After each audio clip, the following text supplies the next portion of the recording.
नबी अकरम सल्लल्लाहु अलैहि वसल्लम ने जब दावत हक का आगाज फरमाया तो कुरैश मक्का ने इसे आम दानिश्वरों और राहिबों की बातें समझकर नजरअंदाज कर दिया। वक्त गुजरने के साथ दावत हक कुरैश के बातिल अफकार पर गालिब आने लगी और वो आप सल्लल्लाहु अलैहि वसल्लम से खुल्लम खुल्ला दुश्मनी पर उतर आए। आगाज में तो दावाए नबुवत की तस्दीक की गई, फिर मुर्दों को जिंदा करने जैसी मुख्तलिफ फरमाइशें की जाने लगी। हतक आमेज कलिमात से अहले मक्का दावत हक का मजाक उड़ाया करते थे, लेकिन रसूलुल्लाह सल्लल्लाहु अलैहि वसल्लम इस्तकामत के साथ अपने मकसद पर डटे रहे और कुरैश के बुतों का इनकार करने के साथ उनकी सतही सोच और बेवकूफियों को आशिकार करते रहे। दावत हक को रोकने में नाकाम कुरैश मक्का ने रसूलुल्लाह सल्लल्लाहु अलैहि वसल्लम के खिलाफ साजिशें और सहाबाए कराम रिजवानुल्लाह अलैहिम अजमाइन पर तशद्दुद करना शुरू कर दिया। आले यासिर रज़ी अल्लाह ताला अन्हो को अपने आबाई दीन पर वापस लाने के लिए तशद्दुद का निशाना बनाया जा रहा था तो आप सल्लल्लाहु अलैहि वसल्लम ने पास से गुजरते हुए फरमाया, ए आले यासिर, सब्र करो, तुम्हारे लिए जन्नत है और तुम्हारा मुकद्दर अल्लाह के पास है।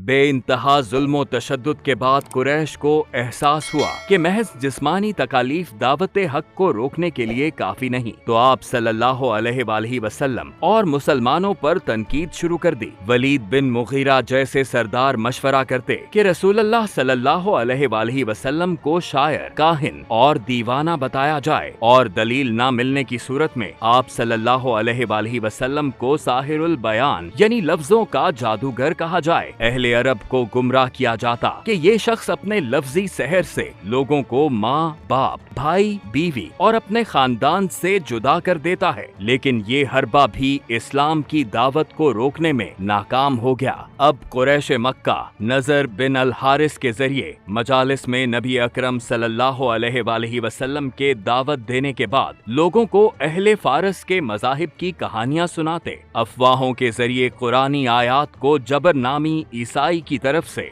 हुजूर सल्लल्लाहु अलैहि वसल्लम को सिखाई गई बातें करार दिया गया। यहाँ तक कि अल्लाह ताला ने इस सब का रद्द इन अल्फाज में फरमाया, हमें बखूबी इल्म है कि ये काफिर कहते हैं कि इसे तो एक आदमी सिखाता है। जिस शख्स की तरफ ये निस्बत कर रहे हैं उसकी जुबान अजमी है और ये कुरान तो साफ अरबी जुबान में है।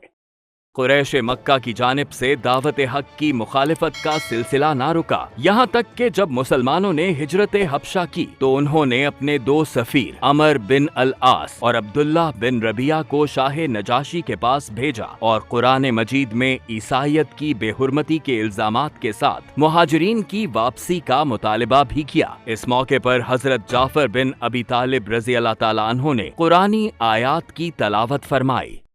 मरियम ने अपने बेटे की तरफ इशारा किया। सब कहने लगे कि भला हम गोद के बच्चे से कैसे बात करें। बच्चा बोल उठा कि मैं अल्लाह का बंदा हूँ, उसने मुझे किताब अता फरमाई और मुझे अपना पैगंबर बनाकर भेजा है और उसने मुझे मुबारक बनाया है, ख्वाह मैं कहीं भी हूँ और जब तक मैं जिंदा रहूँ उसने मुझे नमाज और ज़कात की ताकीद फरमाई है और मुझे अपनी माँ से अच्छा सलूक करने वाला बनाया और सरकश बदनसीब नहीं बनाया और मुझ पर सलामती हो जिस दिन मैं पैदा हुआ और जिस दिन वफात पाऊं और जिस दिन जिंदा उठाया जाऊं।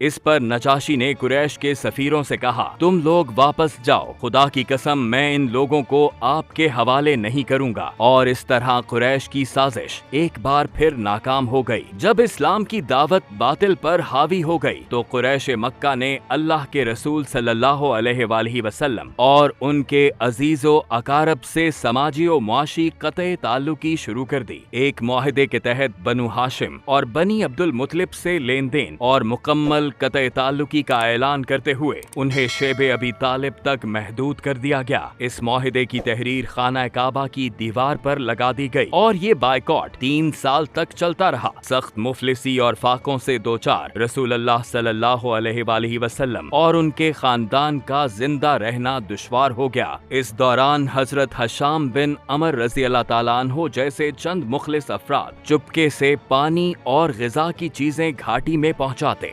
शेब अबी तालिब के तीसरे साल जुहैर बिन अबी उमैया और हशाम बिन अम्र समेत कुरैश के कुछ नौजवानों ने इन इक़दामात पर तनकीद शुरू कर दी। उन्होंने काबे में खड़े होकर अहद किया कि वो इस मुआहदे को फाड़कर बायकॉट को खत्म करेंगे। अबू जहल की मुखालिफत के बावजूद वो नौजवान जब मुआहदे को फाड़ने के लिए आगे बढ़े तो देखा कि बिस्मिका अल्लाहुम्मा यानी अल्लाह के नाम से शुरू के अल्फाज के सिवा दीमक तमाम मुआहदे को खा चुकी है। तशद्दुद, अफवाहें और क़त्ए ताल्लुकी समेत कुफ़ारे मक्का के तमाम हरबे नाकाम हो गए। क़त्ए ताल्लुकी के बाद आप सल्लल्लाहु अलैहि वसल्लम और सहाबाए कराम रिज़वानुल्लाह अलैहिम अजमाइन ने दोबारा मक्का पहुंचकर दावत हक का प्रचार शुरू कर दिया, जिससे ईमान लाने वालों की तादाद में इजाफा होता गया।